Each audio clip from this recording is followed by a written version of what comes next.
Olá, sejam bem-vindos a mais um episódio do nosso podcast. Eu sou o Emerson. E eu sou a Sara. Hoje temos a honra de conversar com uma das grandes referências da história no Piauí e no Brasil, a professora Claudete Maria Miranda Dias, pesquisadora dedicada à história social e cultural, movimentos sociais do século XIX e autora de obras fundamentais como Balaios e Bem-te-Vis. Ela vai compartilhar conosco um pouco de sua trajetória e reflexões sobre o papel da história na sociedade atual. Professora, primeiramente seja bem-vinda. É uma alegria para nós, como discentes do curso de História, estar aqui com um dos medalhões da historiografia piauiense. Boa tarde, Sara. Boa tarde, Emerson. É um prazer estar aqui. Eu estava parabenizando o Emerson pela criação do podcast. Perguntei quantos podcasts tem, eles que não tem nenhum, só tem um de vocês. Então, assim, achei muito interessante a ideia e, claro que para mim é um prazer estar aqui conversando com vocês, alunos. Certo, professora, mas antes da gente falar da sua produção acadêmica, que é com certeza vasta, a gente gostaria de saber mais sobre a sua história pessoal. Em que momento da sua vida a senhora decidiu por cursar História? Pela história? Houve um fato, assim, uma inspiração, uma pessoa que influenciou a sua escolha? Na verdade, houve vários fatos, né? E, assim, eu não escolhi estudar história, assim, eu quero ser historiadora. Eu queria ser arquiteta, jornalista, mas eu morava em São Raimundo Nonato, sou lá de São Raimundo Nonato, nascida e criada lá, e eu terminei o curso pedagógico com 18 anos, e meu pai, principalmente, não deixou eu sair do Piauí. Eu queria estudar em São Paulo, onde eu já tinha passado as férias, com 16 anos, 17 anos, fui passar as férias em São Paulo e meus avós moravam lá, e eu queria fazer jornalismo, arquitetura, psicologia, o teatro, mas sempre gostei muito de história. E meus professores de história lá em São Raimundo Nonato sempre eram pessoas referências para mim.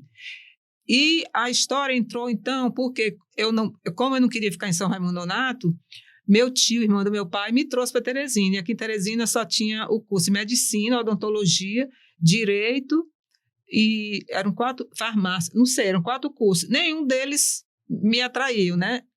Aí eu falei, vou fazer filosofia, que tinha a FAFI, né? A FAFI, odontologia, direito, medicina.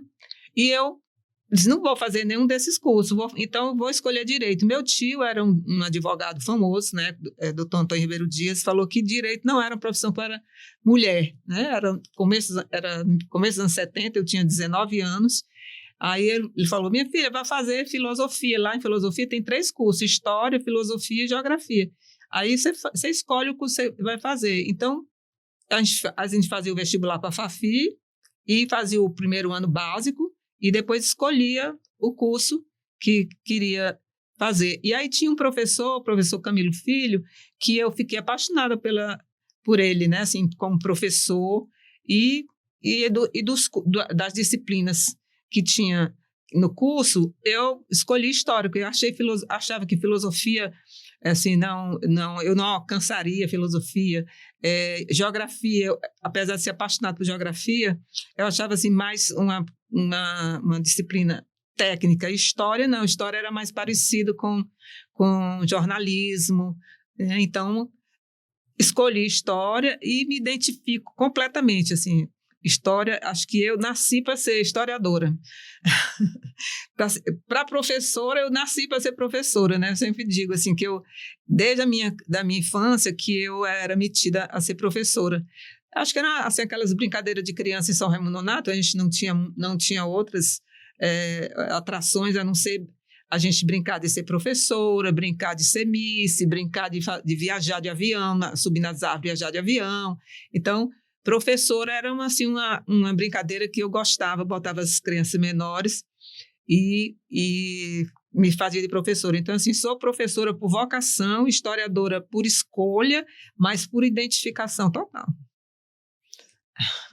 Então, eu vim para Teresina, né, em 1970, vocês não eram nem embrião ainda, nos anos 70, em plena ditadura militar, e fui cursar lá a Faculdade de Filosofia, que acho que vocês já ouviram falar da FAFI, que era uma instituição muito respeitada e onde houve a resistência à ditadura militar.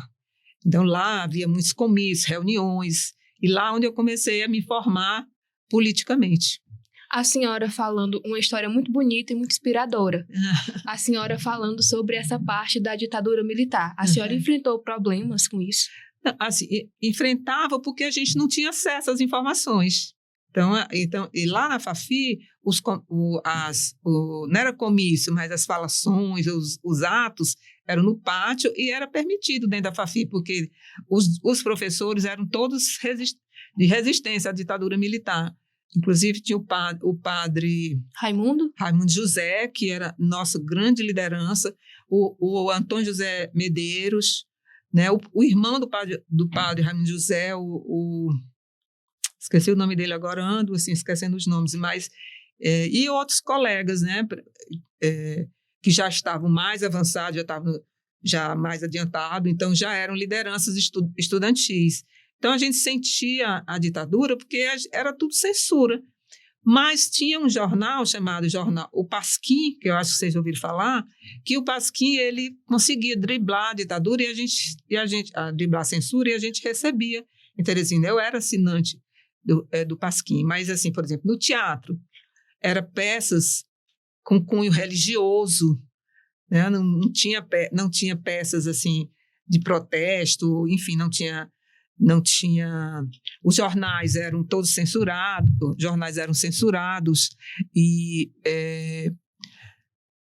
mas assim, em 1972, uma parte da juventude teresina, liderado por Torquato Neto, fez um movimento de cinema aqui em Teresina, né?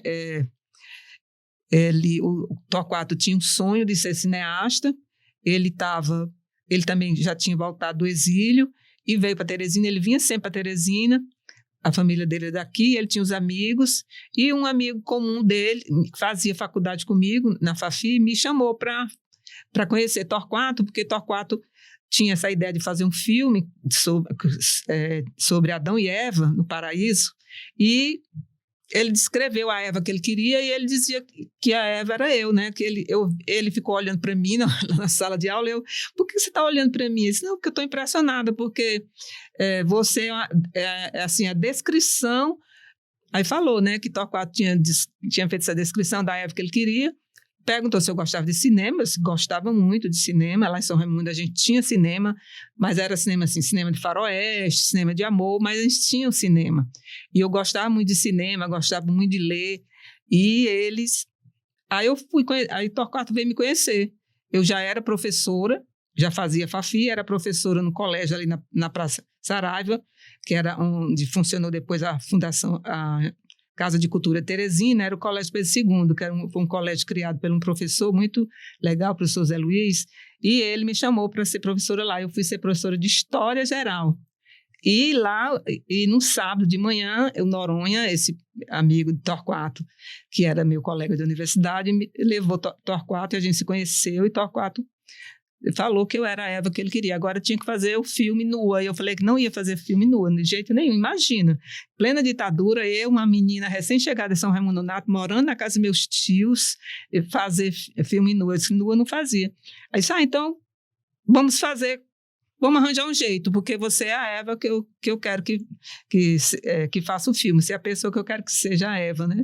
Aí a irmã Doronha criou uma túnica branca e aí a gente filmou com essa túnica. Então, esse filme, que é um filme Super 8, foi assim, um filme precursor em Teresina, e o Super 8 foi assim, uma válvula encontrada pela juventude, né, da época para driblar a censura, porque os filmes, os cinemas 35mm que passam em cinema, eram todos censurados.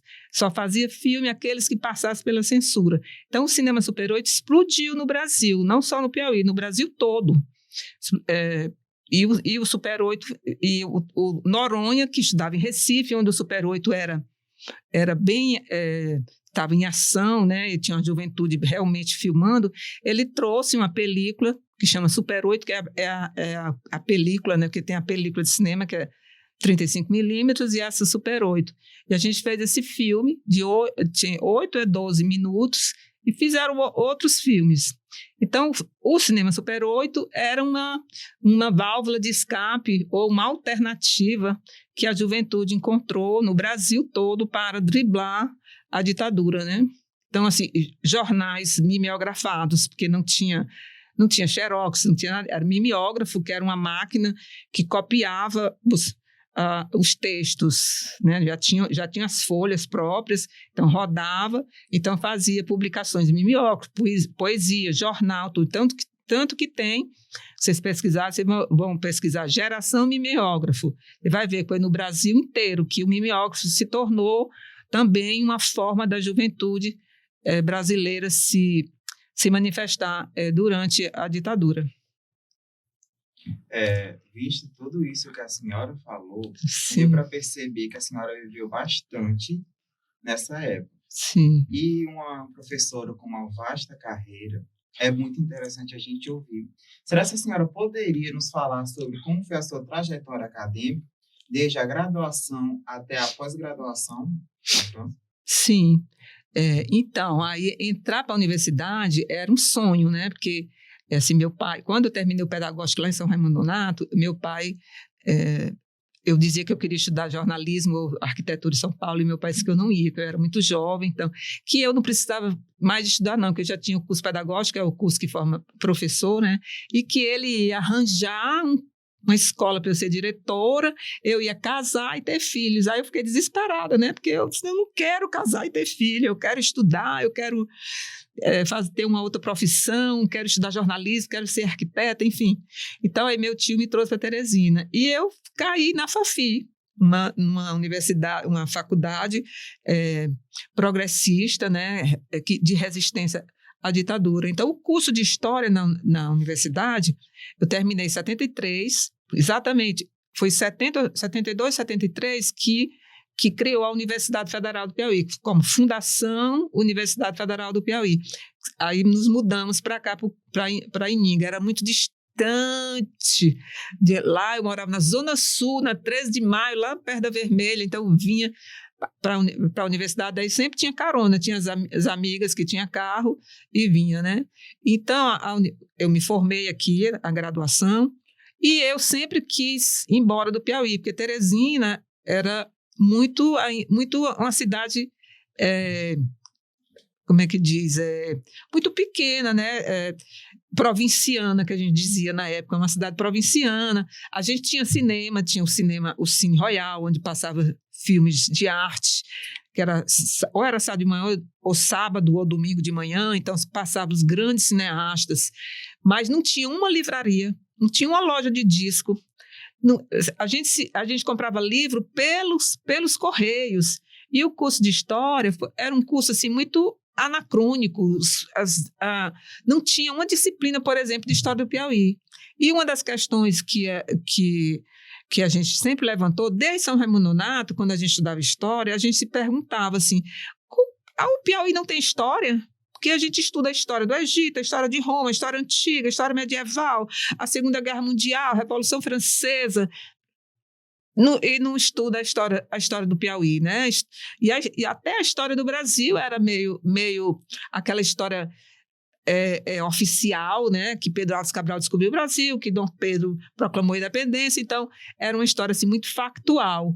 E a gente sempre se perguntava por que não tinha História do Piauí. E não teve uma disciplina de História do Piauí. Para dizer que não teve uma disciplina de História do Piauí no curso, na graduação aqui na universidade, um semestre de uma História do Piauí optativa, dado pelo professor Noé Mendes, que eu não sei se vocês já ouviram falar dele, é um antropólogo maravilhoso, e depois a mulher dele, a Maria Amélia, também estudou também a Balaiada, na mesma época que eu fiz mestrado, ela fez também.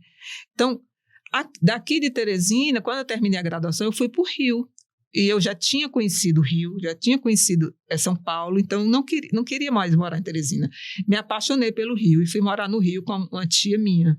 E lá no Rio, eu cheguei lá no Rio em 75, em 78 eu fiz o exame para o mestrado na Federal Fluminense e, na mesma época, fiz um concurso para a Federal do Rio de Janeiro. Um concurso interno, porque era na época da ditadura, não tinha concurso público, mas era um concurso dentro das bases de um concurso público.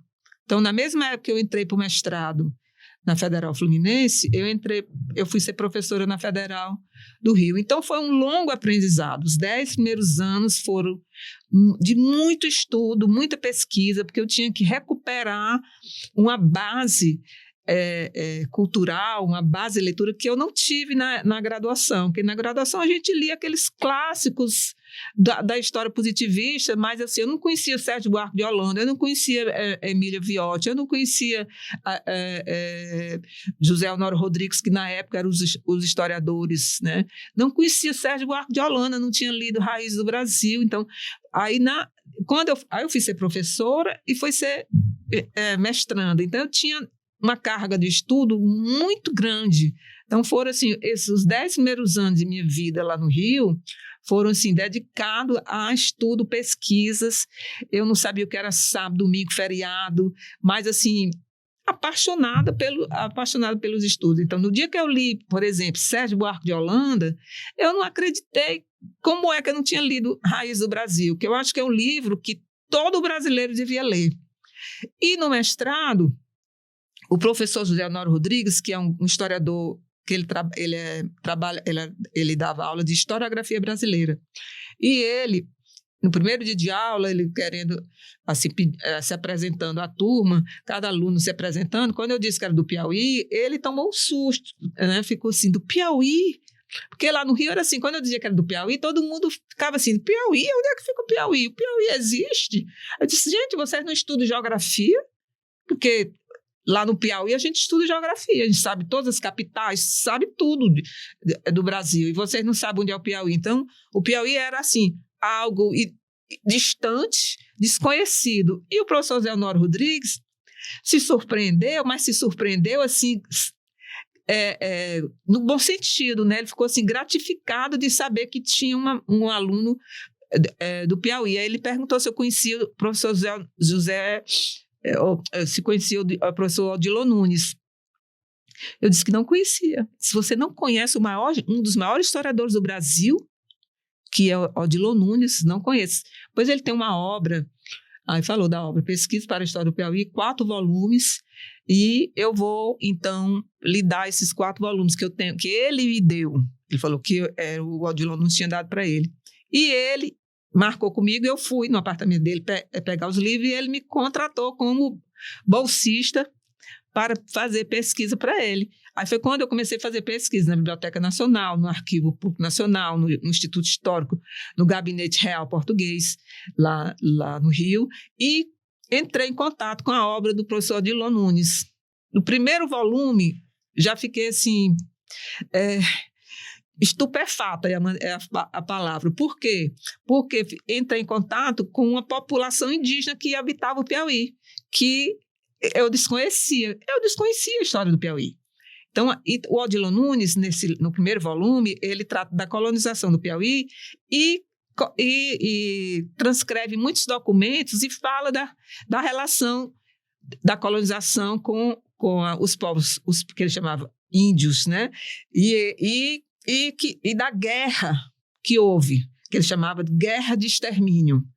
Então, essa guerra, que ele chamava de guerra de extermínio, e ele dizia que o Piauí era densamente povoado de índios, que o Piauí fervilhava como formigas, que os índios fervilhavam como formigas às margens dos vales e dos rios do Piauí. Então, me impressionou muito essa leitura, e eu escrevi meu primeiro artigo, que é a memória escondida de uma sociedade, a dizimação dos índios do Piauí. E esse artigo foi publicado em vários lugares, vários periódicos, revistas, porque foi assim, teve uma repercussão, porque o Odilon Nunes era desconhecido, mas um pequeno artigo falando do Odilon Nunes e falando da existência dos povos nativos no Piauí, que foram dizimados por uma guerra violenta, então isso chamou muita atenção.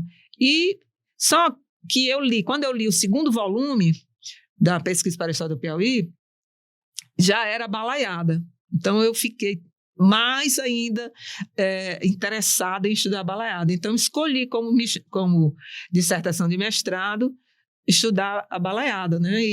E fui orientada pelo professor, meu Deus, esqueci o nome, Francisco Falcon, que era assim, um grande historiador na época, e ele ficou encantado também com o tema. E aí defendia o mestrado em 86, eu nem sei, às vezes eu me confundo se foi 85, acho que foi 85, e o título da dissertação era Movimento Popular e Repressão, a balaiada no Piauí. E o professor Falcon dizia, esse título não tem a ver com você, Claudete, porque é um título assim, muito técnico, você tem que encontrar um título diferente, um título mais dinâmico, porque isso aqui você escolheu um título que não tem a ver com a sua abordagem, porque eu estava a abordagem que a gente, na época, a história social estava entrando com tudo nas universidades, né? A história social francesa, que é a história da sociedade, que não é a história dessa ou daquela autoridade, que rompia com a história positivista, com a história oficial, que era a história que mostrava os movimentos sociais, os conflitos, mostra que a história é dinâmica, não é uma história linear, né? E então os historiadores da história social, como Robesbal, Marc Bloch, Lucien Febvre, todos esses me influenciaram para fazer uma abordagem balaiada, não sobre o prisma do professor Dillon, porque o professor Dillon, ele me abriu trilhas por onde eu percorrer, a documentação que ele transcreve no livro, mas a história social mostra que o documento ele não fala por si só, o documento ele precisa ser interpretado, precisa ser questionado, analisado. Diz o Marc Bloch que o documento, se ele não quiser falar, a gente tem que torturar esse documento para poder ele falar, porque como fazer a história das camadas populares se as camadas populares não deixaram documentos? Então, ou a documentação oficial ela tem que falar pelas entrelinhas. Então, o historiador tem que saber ler essa documentação. Então, a documentação que o professor Dillon Nunes transcreveu me ensinou, me encaminhou por trilhas para procurar outros documentos e interpretar essa documentação. Aí eu defendi, né, a dissertação de mestrado lá na UF, e um dia veio o título na minha cabeça, Balaios e Bentivis, a guerrilha sertaneja. Veio assim o título pronto, porque balaios são os rebeldes, Bentivis era a parte da população que era chamada os liberais, que no primeiro momento era do lado dos balaios, mas num segundo momento, quando a tomada da cidade de Caxias do Maranhão, que há um momento em que ele se reúne para decidir, né, os rumos do movimento, vamos dizer assim, há um racha no movimento, porque os liberais não aceitavam, por exemplo, acabar com a escravidão, não aceitavam um líder negro ocupar algum cargo, não aceitavam um vaqueiro ocupar um cargo. Então, eles rompem e os bentivis, então, de aliados passam a ser inimigos. Então, é balaios e bentivis que dá essa dicotomia, né? Uma hora os balaios estavam junto com os bentivis, outra hora estavam lados opostos. E estudando a balaiada está inserida no amplo contexto das lutas pela independência, ou no processo de lutas pela independência do Brasil. Então, um dos capítulos do livro Balaios e Bentivis, o meu orientador falou, esse capítulo vai ser sua tese de doutorado, que aí você vai, então, aprofundar a participação popular nas lutas pela independência. Então, foi exatamente o capítulo Em Busca da Liberdade, que é um dos capítulos do Balaios e Bentivis, se tornou o meu projeto de doutorado. Aí eu já fui fazer o doutorado na Federal do Rio, onde eu tinha sido professora, né? Porque eu fui entrei para professora da Federal do Rio, na mesma época eu fui fazer o mestrado na Federal Fluminense. Mas, assim, em 1990, eu vim para o Piauí, consegui a transferência para o Piauí. Saí do Rio e vim para a Universidade, saí da Federal do Rio e vim para a Federal do Piauí. Em 94, eu voltei para o Rio para fazer o doutorado. Aí fui fazer doutorado na Federal do Rio, onde eu tinha sido professora. E um colega meu de mestrado, que depois que terminou o mestrado foi morar na Alemanha, onde fez doutorado, ele já tinha voltado da Alemanha e já era professor da pós-graduação da Federal do Rio e foi ser meu orientador, o professor Francisco Carlos Teixeira da Silva. Aí foi quando eu estudei o processo de dependência do Brasil e aprofundei pela visão do outro lado da história, que é uma visão que o Eric Hobsbawm, ele era a linha de pesquisa dele, né? O outro lado da história, a história vista de baixo, né? Que ele sempre estudou mais a história social, dos movimentos sociais, das rebeliões, né? Ele tem vários livros, vocês conhecem Hobsbawm, porque acho que ele já saiu de moda, mas tem Rebeldes Primitivos, Bandidos, que são livros assim, que foram a base para minha tese de doutorado, né? Além do Jorge Roudet, que ele estudou, que ele tem um livro chamado A Multidão na História. Então, esses autores me levaram a olhar o outro lado da independência do Brasil através da ótica também da participação popular. Então, qual é esse outro lado? Quais são as manifestações? Quais são as aspirações? Quais são as formas de luta da população? Então, eu aprofundei isso na tese de doutorado. E no doutorado, a CAPES e o CNPq, eles estimulam que o doutorando vai fazer o doutorado sanduíche fora. Então, eu já conhecia Paris, né, que quando eu entrei para o doutorado, quando eu fui aprovada no exame para fazer o doutorado, foi em fevereiro de 94. O curso só ia começar em agosto de 94. E nessa época, eu já era professora da universidade e a universidade, nosso movimento docente, conseguiu modificar o nosso regime de trabalho, que a gente era CLT, e nós mudamos para regime jurídico único. Então, nessa mudança de regime de trabalho, a gente teve direito a sacar o fundo de garantia. Aí eu saquei meu fundo de garantia e fui para a Europa. Eu passei 4 meses viajando pela Europa. Meu pai dizia, minha filha, com esse dinheiro você compra um apartamento. Eu disse, não, mas eu vou viajar pela Europa, né? E aí conheci a Europa quase toda, passei 4 meses viajando. E quando eu me apaixonei por Paris, passei 1 mês em Paris, aluguei um apartamento lá, fiquei 1 mês lá, fiquei 28 dias em Paris. E lá em Paris eu me deparei com uma coisa interessante, que meu nome é francês, Claudette, meu nome em francês é Claudette, é o nome, eu sempre soube que é o nome de uma atriz francesa, que quando eu nasci, minha mãe não tinha nome para mim, que a primeira filha, não tinha nome, eu fui me batizar com 11 meses, depois que ela leu uma revista, tinha a revista Cruzeiro, que era uma revista muito, muito de grande circulação, e tinha uma reportagem sobre uma atriz francesa chamada Claudette Colbert, e ela tinha ganho o Oscar. A mulher, vou botar o nome da neném de Claudette. Aí meu nome é francês. Então eu cresci com essa referência, né? Que meu nome era o nome de uma atriz francesa e tal. E naquelas viagens que a gente fazia nas árvores, viajando pelo mundo, eu sempre ia para Paris. E aí, em 94, eu conheci Paris e aí me apaixonei por Paris. Aí fui na Escola de Altos Estudos, fui na Biblioteca Nacional, não foi só férias em Paris. E aí isso foi em 94. Aí fiz 2 anos de doutorado e aí fui para Paris, ficar um ano em Paris, né? Fazer o doutorado sanduíche, que é uma complementação do doutorado, que a CAPES CNPq estimula o professor a fazer isso, para fazer uma parte do doutorado fora, que é para conhecer outras universidades, conhecer outros professores, outras pessoas, outra cultura, principalmente outras universidades. E em Paris, a infraestrutura para professor, para pesquisador é um sonho.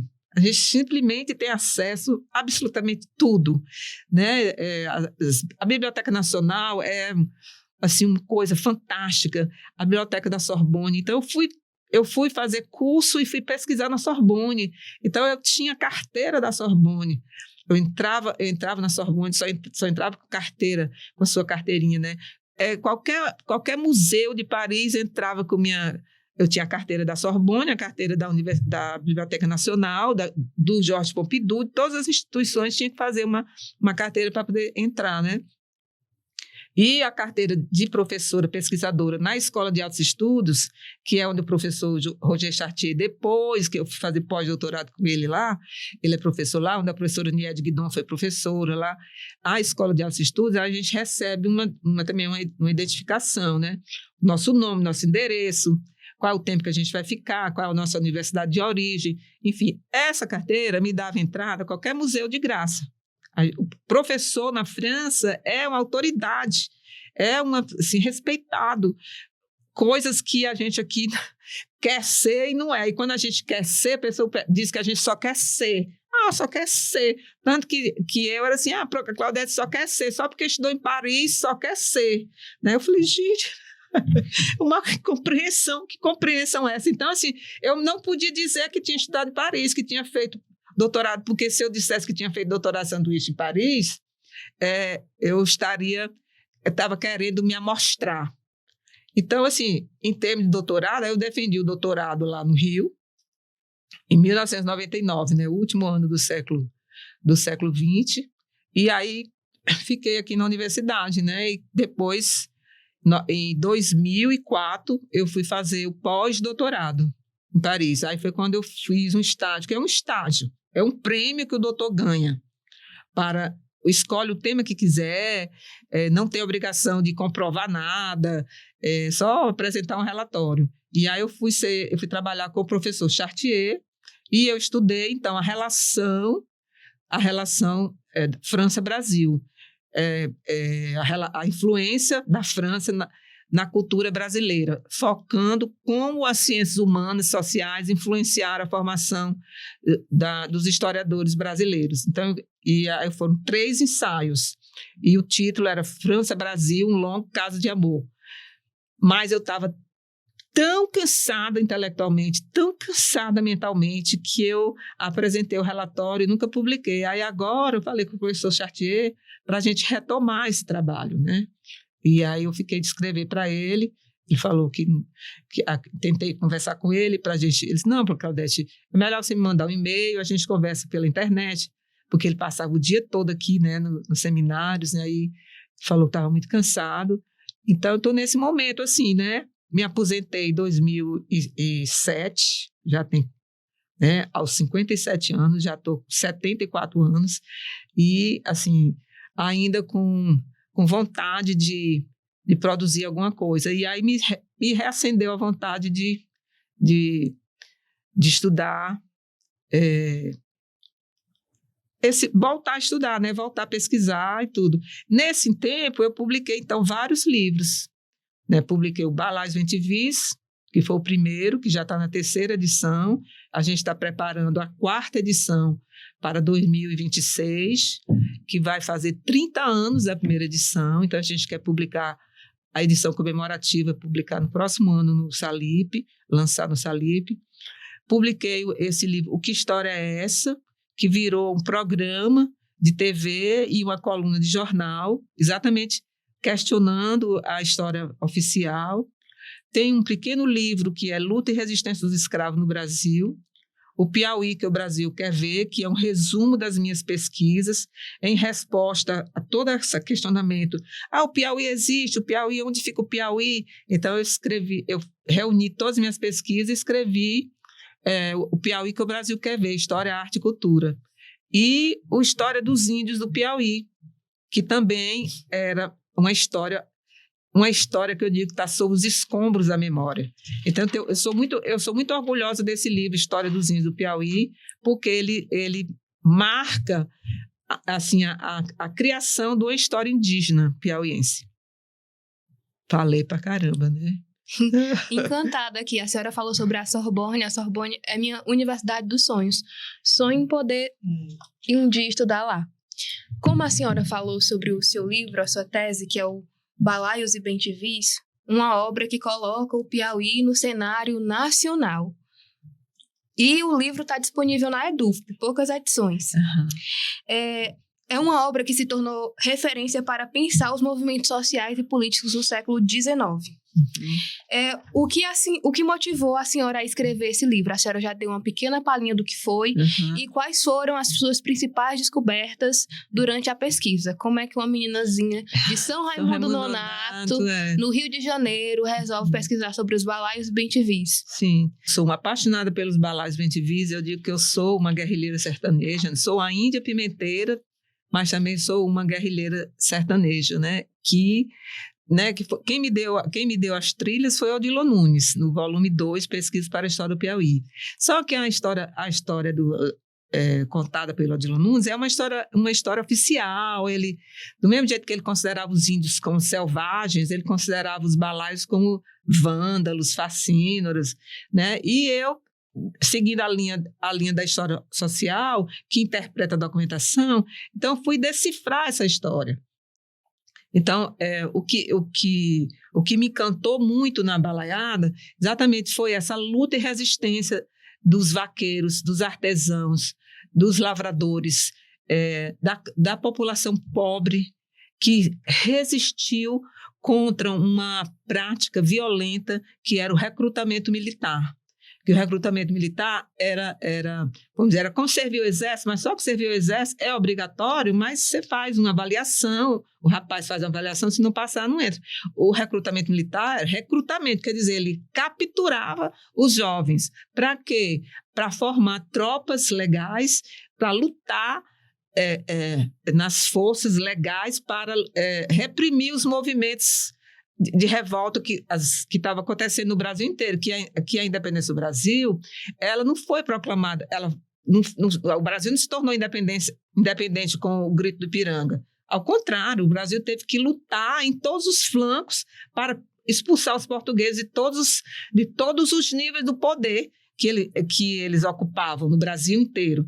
Então, essa luta que envolveu a população, como eu mostro no outro lado da independência, essa população ela ficou à margem quando foi proclamada a independência. Então, a independência significava a liberdade, significava romper com os laços coloniais mesmo, e não foi rompido, teve vamos dizer, uma emancipação política, mas a estrutura continua a mesma, a escravidão continuou, a estrutura agrária mesma, latifundiária, a população sem acesso a escola, enfim, os benefícios da independência não alcançou essa população. Então, eu vi na balaiada, como na cabanagem, farroupilha, sabinada, que explodiu no Brasil na década de 30 do século XIX, 1830. Então, esse recrutamento era para formar tropas legais. A gente recrutava no Piauí e mandava para reprimir no Maranhão, do Maranhão na Bahia. Então, assim, era a população sendo recrutada para formar as tropas e reprimir a própria população.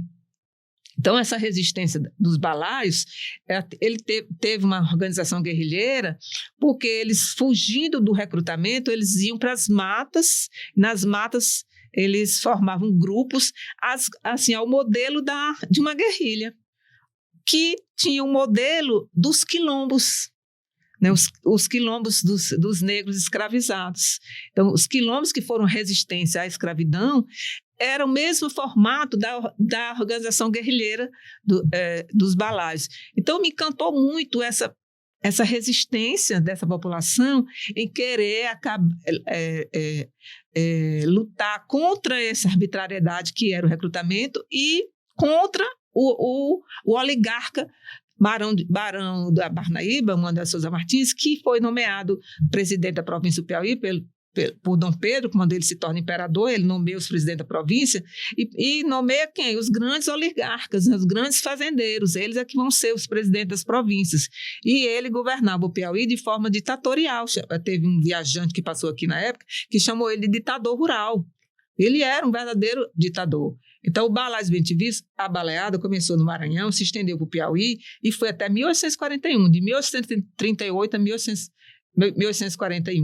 Então, assim, a balaiada, ela tem um significado ainda para ser decifrado. O Balaio dos Ventos Vivos não decifra, ele tem muitas trilhas para mostrar, né? E eu acho assim que o piauiense não se interessa muito, né? Acha que o Balaio dos Ventos Vivos já foi estudado, a Maria Amélia também tem a balaiada no Piauí, e pronto. E tem o livro do professor Odilon. No entanto, é um movimento social, que eu chamei de movimento social, porque o que é o movimento social? São manifestações de rebeldia, são manifestações de revolta, são manifestações de insurreições, quando um grupo se opõe a outro. Então, o movimento social por si só não define o movimento, não define a categoria ou especifica o movimento. O que especifica o movimento é o tipo.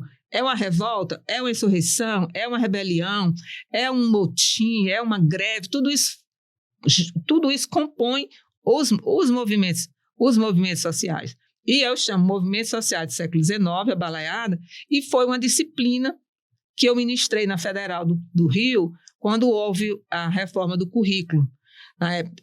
Depois da ditadura, depois da anistia, então há toda uma reformulação nos currículos e a Federal do Rio fez uma reforma no currículo lá e criou essa disciplina, movimentos sociais do século XIX, que eu sugeri, né? E aí eu fui professora dessa disciplina. E a balaiada é um movimento social do século XIX.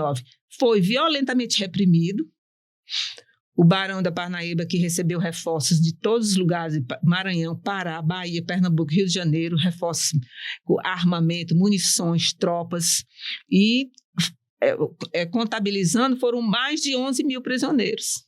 Então, só de prisioneiro foram 11 mil prisioneiros. Então, você imagina como repercutiu, que foi de Parnaguá a Parnaíba, que teve manifestação. De uma ponta a outra. De uma ponta a outra. E, então, esse movimento, ele ainda é, assim, um pouco renegado no Piauí, né? Porque era um movimento de vaqueiros, né? De artesãos, de índios, de negros escravizados, de agricultores. Não é? Então, assim, ele não tem essa valorização que deveria ter. Não sei se eu respondi a pergunta. Demais. Respondeu perfeitamente, professora.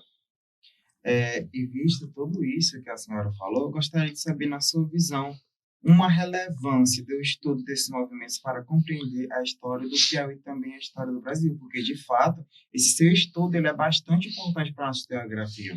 Sim. Pois é, então, quando eu fui estudar a tese de doutorado, que era um capítulo do Balaio dos Ventos Vivos, que é o capítulo Em Busca da Liberdade, qual era um dos objetivos? Era exatamente esse, inserir o Piauí na historiografia brasileira e no amplo cenário das lutas pela independência. Era um dos objetivos. E, de alguma forma, anos depois, eu tive esse objetivo alcançado de várias maneiras, né? Textos meus reproduzidos em livros didáticos, inclusive de meu sobrinho quase filho da minha irmã lá no Rio, que estudava num excelente colégio lá no Rio, e ele, um dia, o professor dando aula, aí falou, porque a historiadora Claudete Maria Miranda Dias lá do Piauí, aí ele, minha madrinha, minha tia. um livro didático que tem não sei quantos milhões de livros publicados no Brasil inteiro para o ensino médio. Então, assim, já foi assim, um objetivo, uma parte do objetivo alcançado, né, que está inserido nesse livro de ensino médio. A revista da Biblioteca Nacional, que na época tinha a revista da Biblioteca Nacional, uma revista de grande alcance, também publicou um dossiê das 10 grandes batalhas no Brasil. E qual era a batalha? A Batalha de Genipapo está entre essas 10 batalhas. Então, assim, a Batalha de Genipapo era totalmente desconhecida e se tornou conhecida a partir das minhas pesquisas. Teve um concurso lá no Rio, um concurso lá de uma categoria, não me lembro qual foi, que fizeram umas perguntas objetivas sobre a Batalha de Genipapo. E ninguém sabia Ninguém respondeu. Então, o que os alunos fizeram? Recorreram, porque foram reprovados, né? E aí recorreram, porque como é que eles iam saber o que era a Batalha de Genipapo? E aí alguém falou para eles que tinha a professora Claudete Dias, da Federal do Rio, que tinha estudado Balázs Bentivis, que falava da Batalha de Genipapo, então eles foram atrás, entraram em contato comigo. Quer dizer, aí um concurso nacional, acho que era para professor, entrou pergunta sobre a Batalha de Genipapo, que ninguém sabia. Então, o Balázs Bentivis, História dos Índios do Piauí, O Piauí que o Brasil quer ver, e O Outro Lado da Independência, são livros que inserem o Piauí na historiografia brasileira e inserem o Piauí nesse amplo quadro das lutas, da colonização e das lutas pela independência e no cenário artístico cultural, porque o livro Piauí que o Brasil quer ver, ele é história, arte e cultura.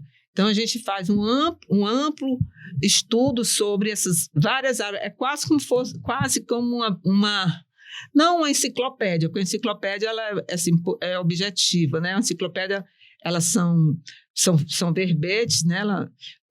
Que sobre determinados assuntos, temas, que dá trilha para outras pesquisas. Mas o livro Piauí que o Brasil quer ver, ele tem esse objetivo, que é ele que traz realmente essa força que mostra que o Piauí sai do gueto cultural que era submetido, que era o Piauí distante, isolado, desconhecido. E eu mostro que o Piauí nunca foi isolado. O Piauí, desde a época da colonização, tinha caminhos e trilhas por onde passavam as boiadas, que o Piauí era grande produtor de gado, então o Piauí exportava gado para todo o norte e nordeste.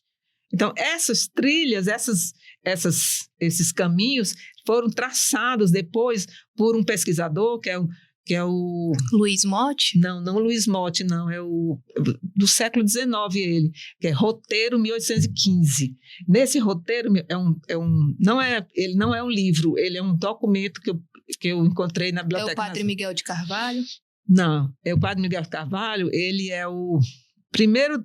Que faz o censo do Piauí. Que faz o primeiro... mas esqueci o nome dele. Padre Cláudio Melo? Não, Padre Cláudio Melo não. O Padre Cláudio Melo também rompeu com essa ideia de que o Piauí foi colonizado do interior para o litoral. Ele rompe com essa visão, né? E eu, na época, entrevistei ele e coloco também aqui no Balázs Bentivis. E Roteiro 1815.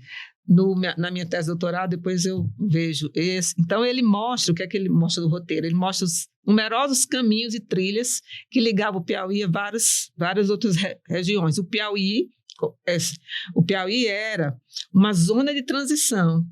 Ele é ainda, né? Ele fica entre o norte e o nordeste, né? Ele é no nordeste, mas ele fica exatamente entre a região norte e a região nordeste. Tanto que, na época da independência, da luta pela independência, Portugal queria manter a região norte como colônia e manter o Piauí como centro dessa colônia. Por que foi que o Eiras foi escolhida a capital, a Vila da Mocha? Exatamente porque o Eiras representava o centro da região norte, região nordeste e centro-oeste. Era uma zona de transição, então era um ponto de segurança para a colônia, para a coroa, né? Manter o norte e o nordeste, que na época era tudo norte, como colônia, né? Então não era isolado. Mantinha relações com Portugal, com a Inglaterra, porque o Piauí exportava para a Inglaterra, exportava para Portugal e mantinha essa relação. Então, não era isolado, o Piauí nunca foi isolado. Então, eu quebro esse também, na tese de doutorado, eu quebro com esse paradigma de que o Piauí era isolado. Mas desconhecido, sim, porque não tinha pesquisador no Piauí, não tinha historiadores. Quando é que o Piauí começa a ser estudado? Meados do século XX, começam a aparecer os primeiros estudos. Então, se não se escreve sobre a história não é conhecida. Então, o Piauí não era conhecido. Por que a balaiada é mais conhecida no Maranhão do que no Piauí? Porque no Maranhão tem muitas pesquisas sobre a balaiada. No Piauí não tinha. Então, quando eu fui fazer a Balaios MTVs, mas você vai estudar balaiada foi no Maranhão. Não, foi no Maranhão e no Piauí. Não foi só no Maranhão. Então, se a história não é escrita, ela não é conhecida. Então, hoje o Piauí, ele não é mais esse estado distante, desconhecido. E quando eu fui morar no Rio, nos anos 70, que ninguém sabia onde era o Piauí, que eu dizia que era do Piauí, da cidade de São Raimundo Nonato, como? Aí é que não sabia mesmo. Então, quando eu vim embora, todo mundo tinha que saber onde era São Raimundo Nonato, a capital da pré-história. Então, a Niede Guidon colocou o Piauí no mapa do mundo. E exatamente São Raimundo Nonato é a capital da pré-história. Então, hoje o Piauí não é mais esse estado pobrezinho, coitadinho. Ainda é um dos estados mais pobres do Brasil, mas é onde tem os vestígios mais antigos de povoamento das Américas. A senhora mencionou no começo que desde criancinha a senhora brinca de dar aula. Durante muitos anos, como a senhora falou, seja no Rio ou seja no Piauí, a senhora esteve na sala de aula, formando novas gerações, tanto que o seu legado é tão forte que chegou até nós aqui do 4º período de História. E qual é o maior legado que a senhora espera ter deixado para os seus alunos? E como é que a senhora vê o papel do historiador nessa sociedade atual, que ela é permeada de tantas disputas de memória e narrativas históricas? Pois como eu falei no início, né, que eu não escolhi ser historiadora, a história me escolheu, né? Foi uma opção que a vida me botou diante da história. E eu, como professora, até hoje sou professora, estou aposentada, mas ainda tenho assim, o comportamento de professora. Os primeiros 10 anos como professora foram os melhores anos da minha vida, porque assim, eu estava descobrindo a minha vocação, eu tinha dedicação total, tinha uma relação maravilhosa com os alunos, e assim, eu me realizei como professora. E qual era o meu objetivo? Exatamente, não era ensinar, era traçar trilhas, traçar linhas, despertar o interesse, né? Não apenas reproduzir. Tanto que minhas aulas nunca foram assim só aulas expositivas. Eu dizia que minhas aulas eram oficinas, né? Oficinas de texto, oficinas de leitura, exercícios, porque não era só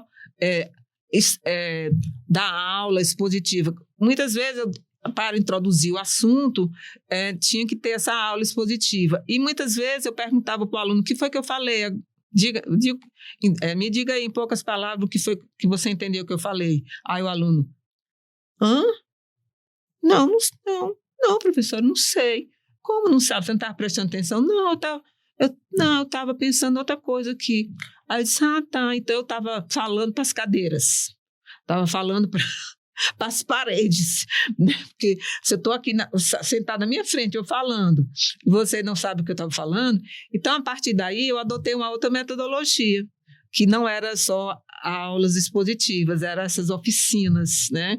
Que a gente fazia exercícios, laboratórios, produzia questões, produzia textos para poder estimular o raciocínio, estimular o pensamento, saber fazer questões, saber questionar o conhecimento, não absorver o conhecimento apenas porque está escrito nos livros, o conhecimento é isso, né? Então, mas assim, nos últimos anos, eu fiquei um pouco assim, decepcionada com os alunos, porque, veja só, a gente faz mestrado, faz doutorado, faz pós-doutorado, escreve, publica, participa de congresso, orienta, enfim, se dedica. E aí, você lê o texto que foi passado para a gente discutir hoje? Não li, professora. Como não leu? Porque não tive tempo de ler. Não, mas estudante é para estudar.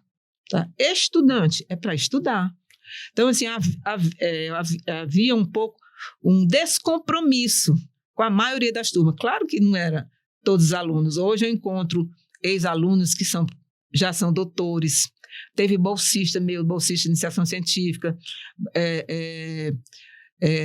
monitor, que são hoje professores da universidade, são concursados na Federal do Piauí, na estadual, enfim, tem livros, tem doutorado, claro, vamos dizer assim, de uma turma de 30 alunos, 35, 5 alunos, você poderia dizer que eram alunos comprometidos com a história. Então, por isso que eu achei interessante atender vocês, por esse interesse, né? Por essa vontade de querer, e esse amor que eu vi que vocês têm à história, né? Vocês são estudantes, estão aprendendo, estão descobrindo. Então, e eu vi que vocês têm essa coisa assim, que está desabrochando, né? E o valor que você dá a quem já está adiante, né? Não, e respeitar essa produção. Então, acho que vocês, não sei qual é a realidade atual, mas eu encontrei com a professora Terezinha e a professora Elisângela, e ambas me disseram, não, Claudete, hoje nós temos um outro tipo de estudante. Nós temos outros estudantes, não são mais aqueles daquela época que você estava aqui, que eu me lembro que ela dizia, eu me lembro que vocês falavam, muito decepcionada, que os alunos não queriam estudar, não queriam aprender, enfim, hoje a gente tem um outro tipo de estudante.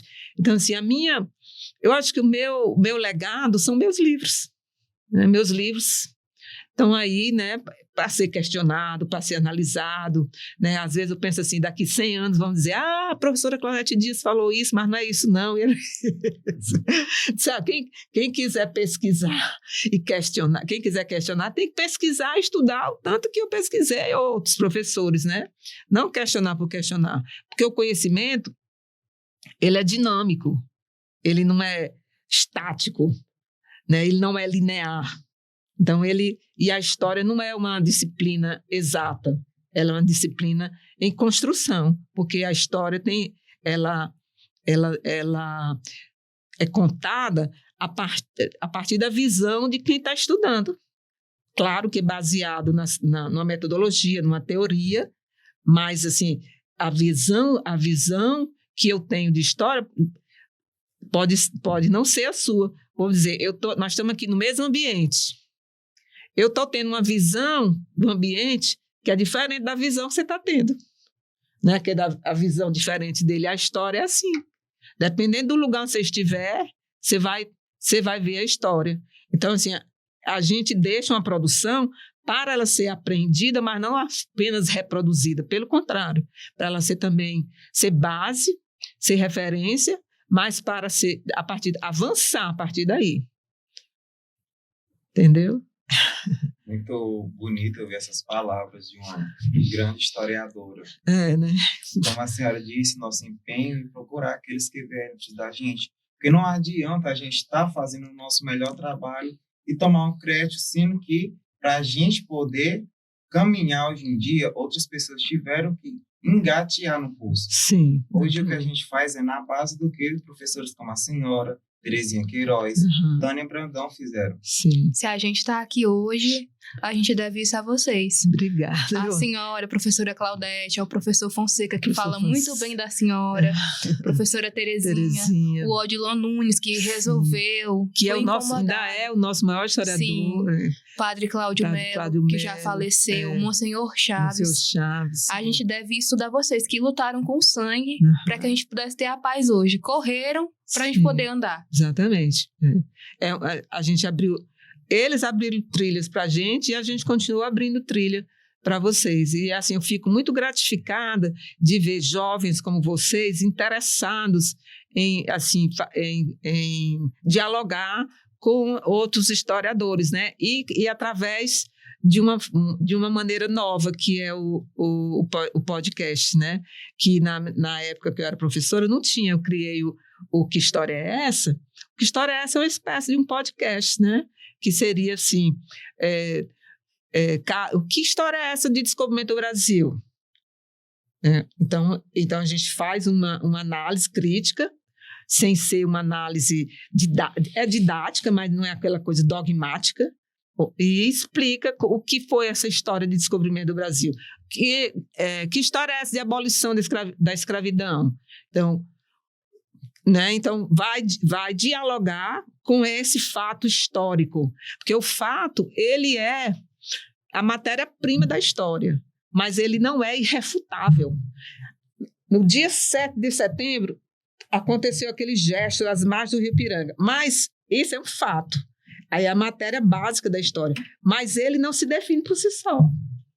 Então, ele tem todos desdobramentos e explicações e inserções dentro do contexto que vai dar uma outra conotação, não aquela história factual que a gente aprendeu, que eu aprendi na escola, né? Aprendi na escola isso. E eu me interrogava, né? Mas ele gritou independência ou morte e o Brasil se tornou independente. Como é que pode? Lá em São Paulo, e aí o Brasil todo se tornou independente, né? Quer dizer, já vinha esse questionamento. Então, assim, é interessante que a juventude hoje, que os novos alunos, eles se atentem para isso, né? Que nenhum documento, nenhum depoimento é dono da verdade. Eu falei aqui, mas é o meu ponto de vista. A professora Tânia Brandão que diz isso, né? Que, assim, eu falo o que eu estudei, mas não quer dizer que eu seja dono da verdade, né? Então, assim, a versão mais aproximada da realidade, mas não quer dizer que é a pura realidade. Professora, caminhando para o nosso encerramento, eu acho que eu, o Emerson e o Álvaro, nós aprendemos muito. Foi mais que uma entrevista, foi uma aula, uma conversa. E se a senhora pudesse deixar uma mensagem para os jovens pesquisadores dos dias de hoje, os pesquisadores e as pesquisadoras, né? Que estão começando agora, qual é a mensagem que a senhora deixaria? Eu já até falei aqui anteriormente, estudem, pesquisem, não atente apenas para o que está escrito, sempre procure decifrar, questionar, indagar, respeitar aquele pesquisador, né, que você está estudando e ir atrás de novas fontes, novas abordagens, novos enfoques, né, que propiciem sempre a história estar se renovando. Não fica, às vezes eu fico assim, meio entristecida, que eu vejo os teses de doutorado, da pós-graduação, são temas assim, muito atuais. A história do presente existe, mas a história do presente ela não está ainda absorvida dentro do processo. Então, ela vai se modificar muito. E você, assim, não se pode estudar a história do presente sem conhecer a história do passado. Então, a história do presente está muito voltada. Eu vi ali no seminário a professora falando sobre a história do impeachment da Dilma, do golpe na Dilma, é a história do presente. Mas para entender, de fato, a história do impeachment ou do golpe da Dilma, da presidente Dilma, nós temos que conhecer a história anterior, o golpe de 64, o período da democratização, a ditadura de Vargas. Do né? golpe do Brasil Império. O Brasil, né? Como é que foi proclamada a República? Como é que a luta dos escravos para acabar com a escravidão? Então, assim, eu acho que, veja, assim, eu digo que é uma ponte suspensa no ar, que fica, o passado fica lá camuflado, escondido, e o presente sendo estudado. É interessante conhecer a história do presente. A história do colégio tal. É interessante conhecer a história do Colégio das Irmãs. Muito interessante. Mas eu acho que a história, ela precisa ser decifrada antes do Colégio das Irmãs. O professor Roger Chartier faz isso. Quando ele estudou a cultura do livro, a cultura da leitura, ele começou a estudar do pergaminho. Pergaminho. Ele começou a estudar. Então, as representações culturais representações culturais e as práticas sociais, ou representações sociais e práticas culturais, ele vai lá na Idade Média, para poder entender a atualidade. Então, eu vejo hoje assim, que os alunos são muito voltados para estudar o presente. E o século XIX, século XVIII, a balaiada, por exemplo, eu sou uma historiadora antiga. Eu sou antiga. Na pós-graduação, eu não era chamada para nenhuma banca de mestrado, porque eu estudei a balaiada, eu estudei a independência. Então, eu não ia fazer parte das bancas. Não, mas o doutor, ele tem capacidade de analisar qualquer tese de doutorado. Não é obrigado ele conhecer o tema, mas como o tema vai ser abordado, como o tema vai ser enfocado, que fontes vão ser utilizadas, que metodologia vai ser usada, qual é a teoria que você vai aplicar aqui. Eu posso analisar um trabalho sobre essa ótica. O conteúdo, o assunto é o doutorando ou o mestrando que tem que dominar. Mas eu não sou obrigada a conhecer todos os temas. Mas como esse tema vai ser abordado, sim. Como é que um tema é abordado, né? Então, assim, eu sou antiga. Mas é uma das mais valiosas joias do Piauí. Tá. Fico muito contente, né? E estou muito feliz de fazer 30 anos do Balaios MTV no próximo ano. Hoje mesmo vou me reunir com o editor, que a gente já está trabalhando nessa ideia, poder lançar o Balaios MTV. E estaremos lá. 4ª edição, lá no Salip. Professora Claudete Dias, muito obrigado mais uma vez pela sua presença, pela sua generosidade e, acima de tudo, a sua simplicidade, de que se dispôs a vir 3 estudantes aqui de História ansiosos para lhe conhecer. A senhora foi muito simples, muito disponível para a gente agradece isso e a gente ficou muito tocado. A gente comentou muito dessa sua disponibilidade de atender. E muito obrigado por compartilhar as suas trajetórias, as suas reflexões. Foi uma conversa, uma aula muito inspiradora e eu tenho certeza que vai ecoar nos nossos ouvidos, nos ouvidos dos nossos ouvintes que vão escutar. E você que nos escutou até aqui, obrigado pela companhia e até o próximo episódio. Eu quero agradecer do fundo do meu coração, assim, eu estou sempre ao dispor, eu gosto de falar da história do Piauí, eu gosto de falar das pesquisas, eu gosto de dialogar com alunos, e para mim foi um prazer muito grande, sou muito grata, muito grata. A gente tem um presente para a senhora aqui. Tem? Só que é simples, mas é de coração. Pois também vou ter um presente para vocês, que é o livro da tese de doutorado. A gente trouxe a ecobag da nossa Semana de História, da 18ª Semana de História. Deixa eu ver. Que linda! Tem uma garrafa da UFSC aí dentro e... Conflitos, guerras e resistência. Olha só, quando foi essa... Foi agora. Foi agora, né? No início de setembro. Ah, sim. Poxa, gostaria de ter participado, né? Conflitos e resistência, né? Muito bacana, obrigada. Tem uma garrafinha, olha, interessante, adorei. E o meu presente é o livro, o outro lado da independência, que aí eu trouxe, tem uns exemplares lá no carro, aí pode dar 3, né? Um para cada um. Tá bom? Tá bom.